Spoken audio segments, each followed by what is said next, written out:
hari kuna abantu mujya ngo kuri kuntu dukina niko tumeze mwana wa ya wapi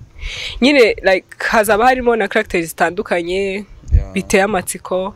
no kuri abo bagabo bakuze sibyo mani abo baba barubatse ubuzima bwabo kuki bumva bashaka kwangiza life y'umwana no ushaka gukora ubuzima bwiwe nabyo nyine kiba ari ikibazo bigatuma nyine umwana ukabona mwandusha ibyo birwara sibyo ukabona umwana nyine life yiwe irapfuye leta ugasanga nigiye kuba nyine kwikorera umutwaro wo mukobwa abasaza nyine batureke nubwo dukunda natwe amafaranga ariko nyine babe batureke pe.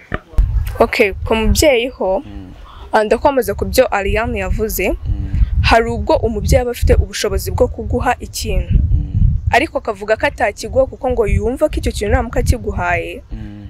kirakwangiza ariko burya sibyo kuko wowe igihe uba wumva uri kwangiza umwana akabona bagenzi be babifite we icyo akora nta kindi ni ukugerageza nawe gushaka uburyo ki abonamo ibyo akeneye.